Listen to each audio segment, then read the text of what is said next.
Well, hey there folks, welcome back once again to the Hop House. It's Eddie here, and it's time for another beer review. This is not a virgin beer review, so I have had this beer before. If you're brand new to this channel, if you're new here, just found us on YouTube, welcome along to the Hop House. We're called that because we like hoppy beer, we like house music. If you like either of those or both, feel free to give us one of those, give us a like, share, subscribe to this channel, if it floats your boat. Right, do you want to see what we're reviewing today? Okay, I've got my Vocation t-shirt on. I'm going to do some Vocation beers. I'm only going to do a few though because I've got a couple of big hitters in this one. So I might feel it in a bit. First of all though, we're actually going to Marks and Spencer. I picked this up in a little M&S food hall that's close to my work in Birmingham. I haven't got an M&S food around here, and my M&S main store, the little food hall, the little supermarket bit, is quite small and they don't stock this beer. It's basically brewed by Vocation for M&S. I'll show you what it is. So it is this. It is M&S American Pale Ale, 5.3% on the ABV. And it's brewed by Vocation Brewery. Now, I wish I had kept a can of the Pride and Joy. Because if you have a look now on Vocation's website, what are we now? We're end of June, so it's been like it for a few months since they rebranded the logos with big V's on the cans, on the main Vocation cans. They've dumped down the ABV on the Pride and Joy from 5.3% to 4.8%. They did have some old cans with the old logo Pride and Joy in Home Bargains. Well, it was a couple of months back now. Might have been as far back as March, so it probably is quite a while ago actually. But I did pick a few up, and I just ended up drinking them because I reviewed Pride and Joy anyway. And I just wish, a little part of me wishes I'd have kept one of the cans, because I have a feeling that this is Pride and Joy, but rebranded for M&S, but it's still at 5.3%. So is it going to be as good as the fantastic Pride and Joy as it was? I've yet to have it as it is at 4.8% because you can only get that direct from Vocation. That's not in supermarkets. And I think you can only get it in like 4-packs or 6-packs and stuff. Probably worthwhile getting. Vocation don't make bad beer, do they? I mean, I've got a t-shirt. Right, should we get this out in the glass? I got this from the M&S in Birmingham. It's in the train station. It is a bit pricey. It's the only place I thought I could pick it up though, locally-ish, or accessible to me anyway. So I think I got a 4-pack of this and it cost about £6. It wasn't cheap. And there's no 2 for £9 or 2 for a tenner. It's M&S prices. They were about £2 something a can. They were quite pricey individually. So I got the 4-packs, it was still cheaper. I think it was about £6.19 or something. So £6.20. I can already smell that from there. That's a good sign. Right, I've got the Coracle beer glass out. I could have got a Vocation glass, but I thought, you know, I've got the t-shirt. Don't need the glass as well. Right, here's your beer then in the glass. It is hazy. There's a bit of chilled haze on it because it's been in my fridge for a bit. Golden colour. It looks to me like Pride and Joy look like, to be honest. It looks the part. Look how it jigs around in the glass. Look at that. That looks absolutely superb. Love that. Great fluffy white head on it. Foamy, fluffy, good solid white head.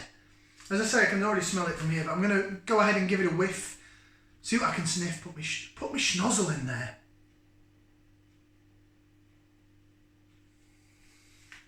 It's Pride and Joy. I'm pretty sure it is. It's lovely, stunning. It's a bit pithy. A bit of grapefruit in there, some lemon and lime, citrus, orange, maybe a little bit of mango and pineapple, only little tiny bits, little tiny hints of it. It is more citrusy and zingy, and oh, it's just one of them beers that I smell and I just think, I know I'm going to like this.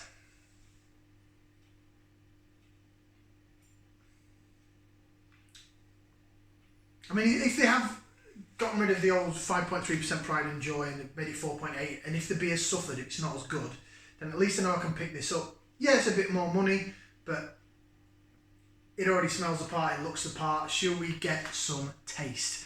Right, bottoms up, down the hatch.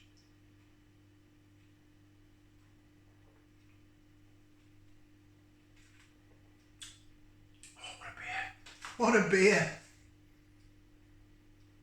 Oh, the aroma's coming out even more now. It's got a little bit of woodiness to it as well, and some pine. It's a really quite aromery forward beer. The taste is really nice. There's some bitterness on the back end in the aftertaste. Oh, what a beer.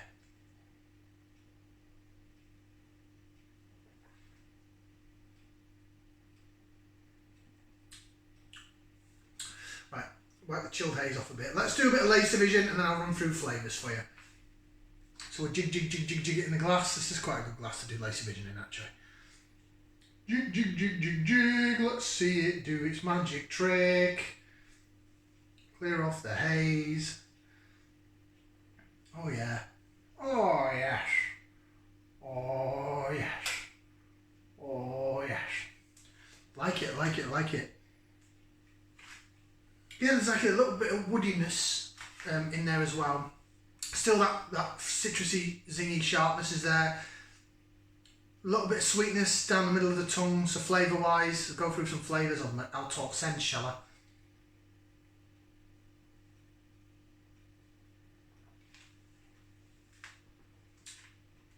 Lovely mouthfeel, but flavours first of all, then I'll go through mouthfeel. Sweetness goes down the middle of the tongue. It's like sweet American sweet bread. Down the sides of the tongue, you've got the lemon, lime, grapefruit, citrusy feel. Bit of orange and a bit of mango comes through at the back end, at the top of your tongue, and then at the back end you're getting that sort of grapefruity pine needle bitterness. It's a lovely beer.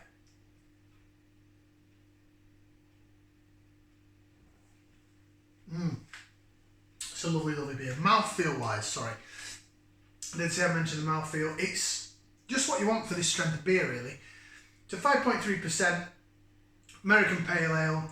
It's medium mouthfeel, nice body to it, not too thick, but it's not thin and watery in any way, shape or form. The carbonation, initial fizz, but it's sort of soft enough to make the beer pleasant to drink. It's not really harsh and fizzy and makes it really gassy. It is a beautiful beer. It's Pride and Joy. To me, that is Pride and Joy with a different label on it. Who knows, maybe because they've got this contracting with M&S, I'm not quite sure how long they've had this beer out with M&S. I think it might have been maybe only like a year or so. So as Marks and Spencer turned around and said, look, I want you to brew this for us, we love what you do with Pride and Joy, but we want this to be exclusive, so then they've had to tinker with Pride and Joy, put it down to 4.8%. Maybe it's in the contract with Marks and Spencer. There is another beer that brewed for Marks and Spencer as well. I think it's called an American IPA. I think it's about it's not Life and Death strength at 6%. It's a little less than that. I think it's just straight up 6. So I'm guessing that's a different beer. However, I've only ever seen it once. I've only ever seen it once in that Marks and Spencer's in Birmingham. All the other times I've been, it's sold out. So it's obviously popular. Even in a blooming Marks and Spencer in a train station. There was one 4-pack of it left, and I'd seen it, I'd spied it, but I'd gone to get a sandwich or something. And then when I came back, someone had got it. So I missed out on it. And I've seen empty shelf where the space is for that American IPA since. And then the last couple of times I've been in, it's disappeared and they only have this and some 4 pure beers. This, however, does the trick. That is beautiful. A quick read of the can. You can't miss that, can you? American Pale Ale. Boom, bright orange. Aromatic and fruity, it certainly is. So, ingredients. It's not even in English. None of that's in English. It's in French. Ingredients: water, malted barley, hops and yeast. It doesn't say anything about the beer. It just says brewed and packaged in the UK. It just says Vocation Brewery. So it doesn't tell us anything about any hops or anything like that. Just keep away from sunlight. Store in a dry place. And then all that bump there is all in French. Yeah, really like that. I'm going to give it 2 thumbs up. Really nice, really nice. Love that. It's really, really cracking beer. It doesn't excite me enough to put any feet in the air, but it's a good solid 2 thumbs up.